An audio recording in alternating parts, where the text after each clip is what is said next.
Nakawushibeni nakabala. Mzee, kaza yake gofude bufi. Chichi? Lekana okulimba. URA era omusolo gwe bayita presumptive tax. Oba guyita omusolo ogwafa oba business obutono obuyingiza okuva ku miliyoni 10 mpaka ku 15 obutasukka omwaka. Kati olonze banategera bati nyingiza yange. Ati oba olina okukuuma ebitabo byonna byonna ebikwata ku bizinensi yo. Ate ekyangu kwe kugenda gwe kennyini n'obensooka n'obatwalira ebitabo bino ku ofiisi yaabwe eza URA ezikuli okumpi. Awo ne babeera nga bagerekera omusolo omutuufu. Ekitegeeza bali olina kwetega beetege. Kyekyo bwe beetege bweteze osirike. Ekitegeeza nti onyannyira bulimbi. Era bwe ate baakulimba nnyo. Kubanga ate mu ababooda mulina sasula emitwalo egya omwaka. Mitwalo ebiri? Ale ulira gwesebu obwedde oyogera ebigambo nga babikunyumiza bunyumiza n'otulimba abantu abakulu. Banyumiriza. Wamata bakutunyonnyole. URA ekujjukiza okusasula omusolo gwo ogwa presumptive tax. Guno gwe musolo ogusasulwa abo abaddukanya bizinesi entono era gusinziira ku nnyingiza ya bizinesi yo nga gusasulwa omulundi gumu buli mwaka gw'ebyensimbi. Genda mu ssimu yo onyige kamunyenye 285 kadaala oba sasula ng'okozesa mobile money oba mu bank oba kozesa ba mobile agents. Uganda Revenue Authority, tukulaakulanyize wamu Uganda.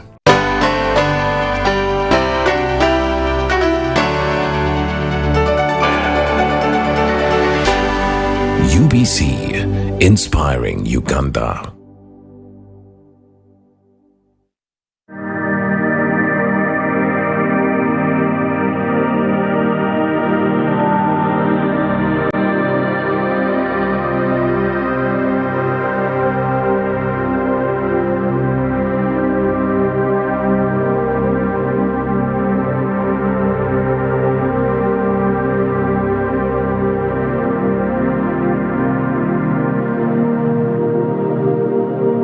Good evening, viewers. It is a pleasure to welcome you all this evening to the UBC show. We are honored to host the crew here at the premises of the Egyptian Embassy, where we stood for over 60 years, being present in Uganda. It has been a pleasure and honor for me to arrive to Uganda about 6 months ago, to become the ambassador of Egypt. I had the pleasure and honor to present my credentials to His Excellency President Museveni last February. And visiting and residing in Uganda is going to be something that I look forward to for the coming 2.5 years of my tour here. Throughout the past 6 months, I had the pleasure of enjoying some of the beauties that Uganda had to offer. I've been to the source of the Nile in Jinja, which was an amazing experience given the historical and cultural linkage that Egypt and Uganda enjoys throughout that vein of life, as we would like to call it in Egypt, that starts in Uganda, Victoria Lake, and ends in the Mediterranean on the Egyptian shores. That heritage and linkage has created a very strong bond between our people, a bond that survived for thousands of years, and we are sure that it will continue to become stronger and last for hundreds, if not thousands of years in the future. Egypt and Uganda are sisterly countries who exist on a very unique and peculiar continent, the African continent. They are countries that complement each other in a lot of aspects, but allow me to focus on one that we can all enjoy, and that is tourism. There is so many different areas of tourism in which Egypt and Uganda complement each other, and we had a chance as Egypt to present that during the last Pearl of Africa Tourism Expo that was held in Monyonyo a couple of months ago under the auspices of the Minister of Tourism.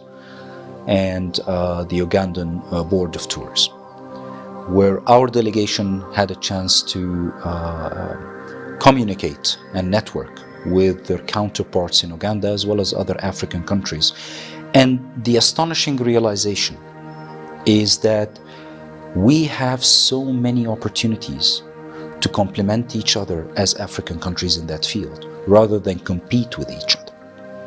Complementing each other in terms of what Uganda has to offer is unique and different from what Egypt has to offer. In Uganda, you have so many different kinds of tourism. You have the safari tours. You have natural tourism. You have mountaineering in certain areas like the Rwenzori Mountains.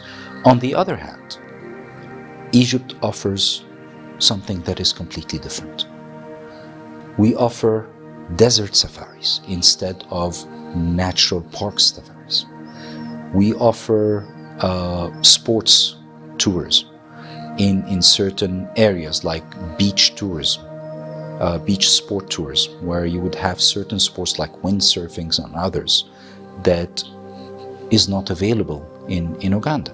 We offer historical tours that ranges throughout the spectrum of history, from the Pharaoh's times and ancient Egypt, all the way passing through Coptic Egypt and ending with the Islamic era back about 1,400 years ago. We offer cultural tourism, where our cultures have influenced each other but still preserve their uniqueness in a way. The Ugandan culture is different from each and every region in Uganda. The Central is different from the East, different from the West. So is Egypt. But in between them, they also are unique in their own aspects and features. And in that regard, we stand a very good opportunity to cooperate and attract tourism from the developed markets, where they can enjoy the history of Egypt as well as the history of Uganda in one trip, in 1 week or 10 days. This collaboration, this kind of supporting each other, is what enables us to achieve in the future our goals and our objectives. We should no longer operate independently. We should identify our areas of strength, build on those areas, create a collaborative network and relationship in that field in order to be able to make it mutually beneficial for each other. In this regard, the Embassy of Egypt in Kampala has not and will not spare any effort in coordinating and communicating with the relevant Ugandan entities and authorities. Most importantly, of course, is the Ministry of Tourism and Antiquities, the Ugandan Touristic Board, and others, to explore the different opportunities to make that vision come true. It's time to cooperate, it's time to complement, it's time to make Africa great, it's time for Egypt and Uganda to set a model example of how African countries can cooperate in the field of tourism. In Egypt, there are so many different attractions, and it varies across the board. You can start with, for example, Cairo, one of the biggest African capitals. The range of historical monuments and sites in between Cairo and Giza is amazing. It expands from ancient Egypt, of course, pyramids. The Great Pyramids are the first thing that comes to mind. The Sphinx, the new Egyptian Museum, which is actually adjacent to the Great Pyramids and the Sphinx. It's one of the largest museums in the world. Previously, our previous museum, which was in downtown Cairo in Tahrir Square, only managed to display approximately 15% of our monuments. With the new one, we have increased the capacity 8-folds. Moving towards Coptic Egypt or Coptic Old Cairo, where you can see a lot of the old churches, in particular the Hanging Church in Old Cairo. This is one of the major attractions of the Coptic era. The Coptic Museum, of course, and then you move forward to the Islamic era, where you would have so many different representations of that period in time in Egypt, like the Great Citadel, like the Islamic Museum, like the big and different mosques with their various architectures, because each and every era in that period of time had its unique calligraphy, had its unique art, mosaic, and so on. So it's not that you'll be seeing things that are similar, you'll be actually seeing different architectures, different designs. It's fascinating. Let's put it this way. That is Old Cairo, but there's also the New Cairo. Over the past 15 to 20 years, we have been working on expanding, going outside of Old Cairo, creating those new neighborhoods, these new residential and business areas. And we have different neighborhoods that are worth seeing with so many different achievements, as well as our new capital, which we are starting, the new administrative capital. And this has been one of the biggest national projects that Egypt has embarked on since 2014, 2015. And it hosts a variety of monuments, like the highest tower, business and residential tower in Africa. It hosts one of the biggest mosques on the continent, also a biggest library, and so on and so forth. It is a modern piece of art that anybody visiting Cairo would or should take some time and visit. This is just a glimpse of the capital, but let me tell you, Egypt has more than this. You still have the northern part of Egypt with our historical city of Alexandria. Alexandria, thousands of years ago, was considered to be the beacon of civilization, the beacon of knowledge. The great Bibliotheca Alexandrina, that was submerged underwater and was destroyed before in the Great Fire, was reincarnated today in Alexandria again. We have the great Alexandria Bibliothèque. The city itself reflects reflects a journey through history. From the Library of Alexandria and its content, its content of historical books and manuscripts that are priceless, all the way through to the Greek and Romanian eras, where Alexandria was the main port that has received the Greeks and the Romans when they tried to invade Egypt. It was also the main port of trade on the Mediterranean.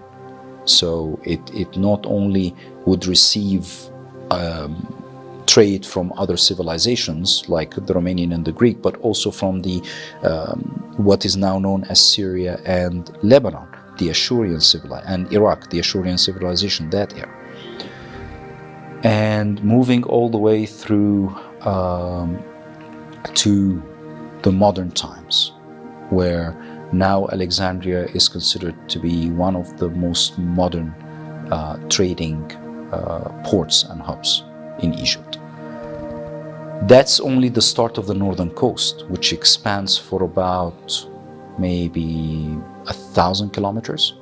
And on that coast, you would find some of the most incredible white sand beaches, where a lot of luxury resorts have sprung up since the mid-1990s, and they are still developing until now, offering a variety of services from just leisure and relaxation to water sports, to in the summer times hosting international concerts, music concerts and festivals, whether for the renowned and known Arabic singers or even international singers.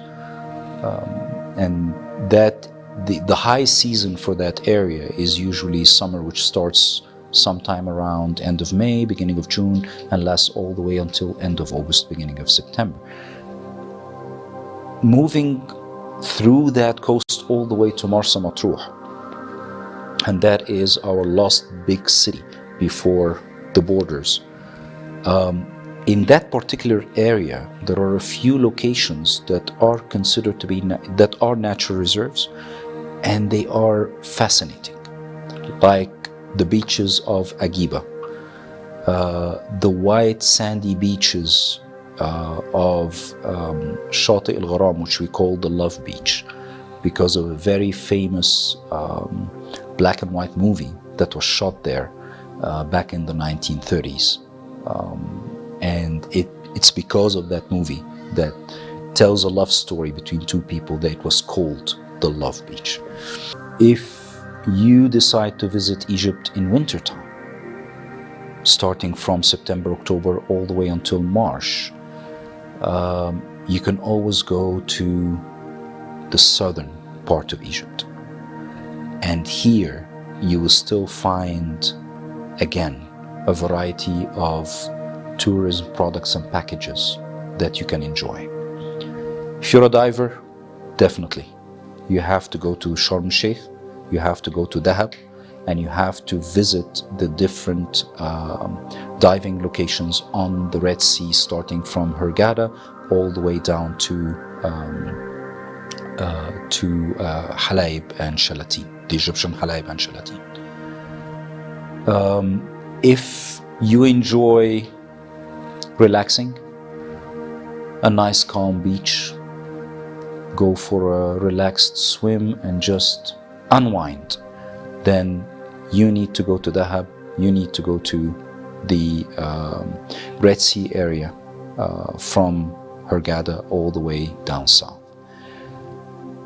If you are a free diver, Dahab is your destination.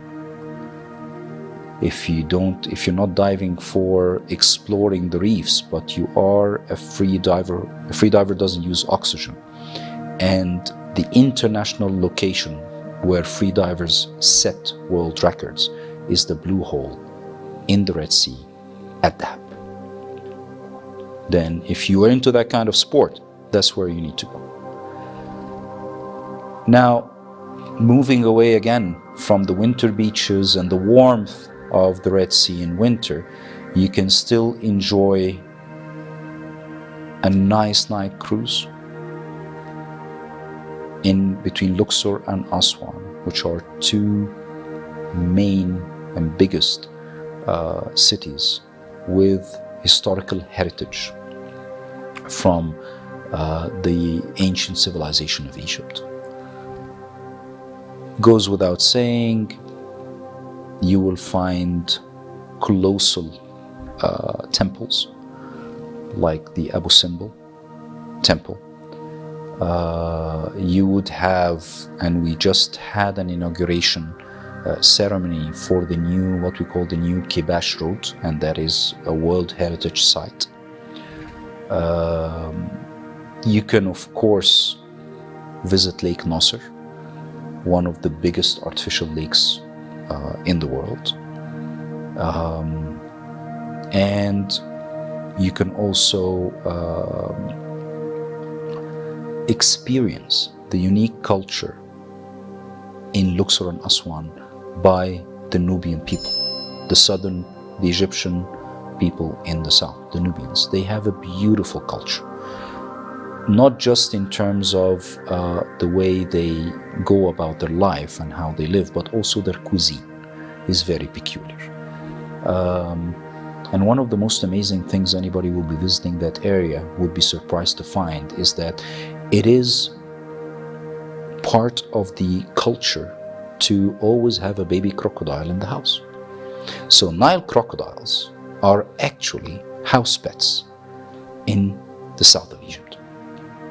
And I think this is something that is very unique to us compared to anywhere else.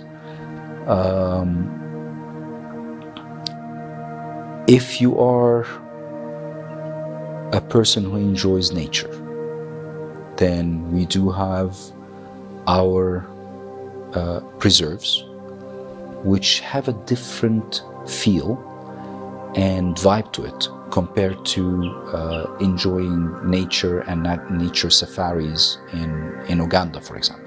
In Uganda, everything is green. In Egypt, most of it is yellow because of the desert. However, the safari, a desert safari, is something that is completely different than a natural park safari. If you are into safaris, then that's where you need to go. You need to go to Fayoum.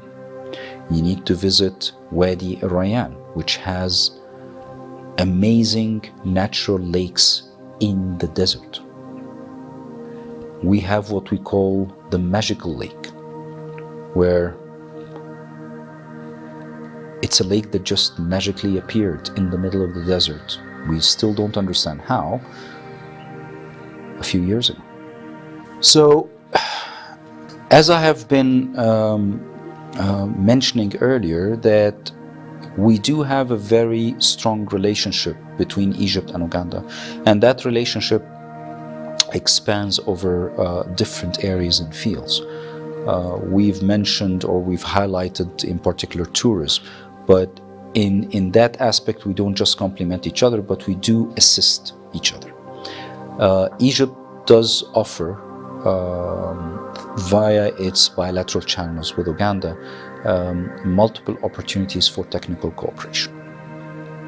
We have carried out various projects in Uganda. Let me maybe highlight a few.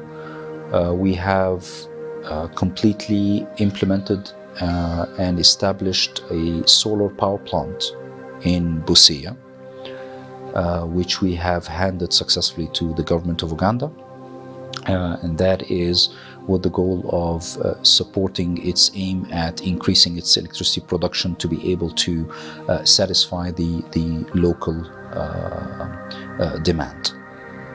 We've also implemented various rain harvesting projects, which from one aspect preserves rainwater, which has multiple usages, including in agriculture, but at the same time it's also indirectly preventing flooding, because when you are able to store that water before it reaches the different rivers and streams, you are, in heavy rain seasons, you are actually indirectly reducing the risk of flooding. We've also considering different aspects of cooperation, given the huge strides that Egypt has taken in terms of industrialization.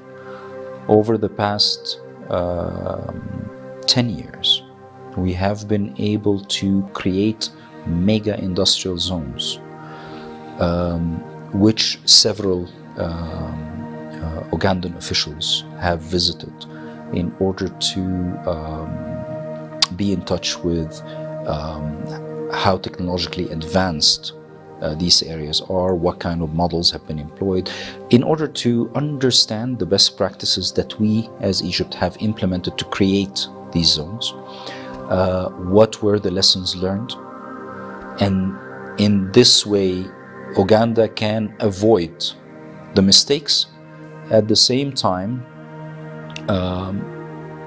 look into the opportunities of increasing trade between us. We have, for example, a mega industrial parks only dedicated for pharmaceutical products. Now, Egypt has been cooperating with Uganda or trading with Uganda when it comes to pharmaceutical products, and our products have proven in the market that they are well priced. They're not too cheap, they're not too expensive, but they are well priced given the quality that they offer. And this is really what you're looking for when it comes to healthcare and treating a disease. You're looking for quality at an affordable good price. Also, we are looking into improving trade, for example, by implementing mega projects. We have a project that Egypt and Uganda are leading, and that is the VicMed, the Victoria Mediterranean Navigable Corridor. And that is a project that would allow trade along the River Nile from the source in Victoria all the way to our ports in the Mediterranean. We are also looking into other corridors of trade, including a strategic corridor that starts in Kampala, passes via Juba, then Khartoum, and ends in Cairo. And that is a corridor dedicated mainly for trades between our four countries on that path. We have also embarked on another mega project, and that is the East Port Said Industrial Area.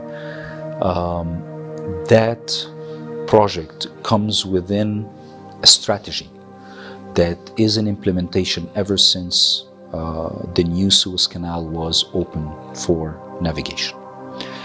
Now, that mega industrial complex is dedicated for one single industry, and that is the automotive industry. The plan is that Egypt would become the hub for the automotive industry on the African continent. And from taking the strategic location of that mega industrial zone in Port Said, close to the new Suez Canal and the Suez Canal, the opportunities are endless. The cost will be negligible compared to if you're investing, if you're an auto manufacturer and you invest in creating a plant where you assemble or you produce your cars there, you will be able to export to the world in minimal time, because you're close to Europe, you are in Africa, you are in Asia. The only place that is a little bit far away is maybe the Americas and Japan, but 70% of the world is within your grasp. And that's something that we have envisioned when we embarked as Egypt and the government of Egypt under the directions of the President Al-Sisi to implement that project, among others. So I'm just highlighting a couple of examples. Now, that brings me to the issue of connectivity.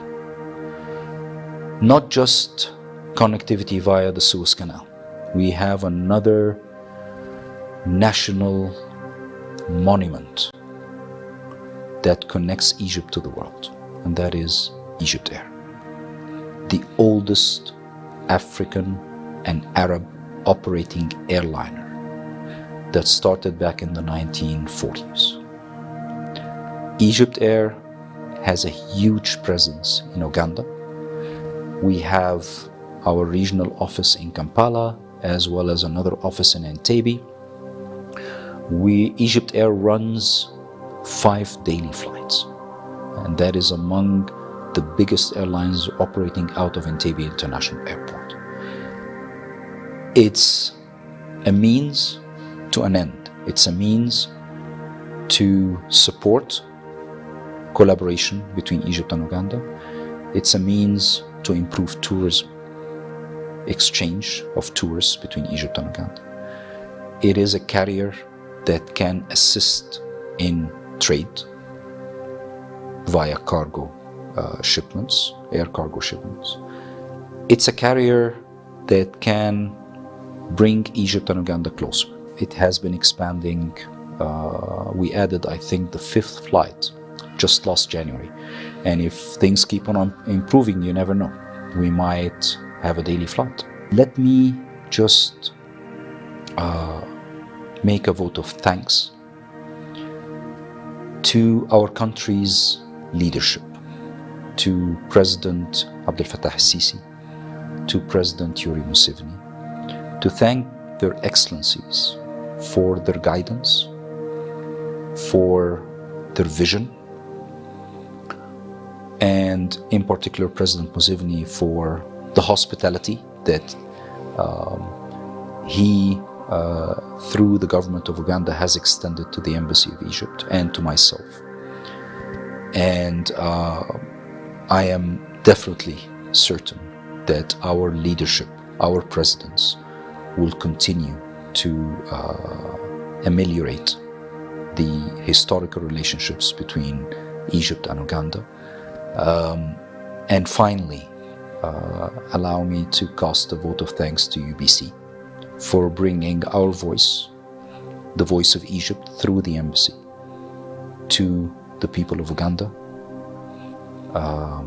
which we are sure that it will be well received, and we would be happy to receive any and every Ugandan in Egypt at any point in time. Thank you very much.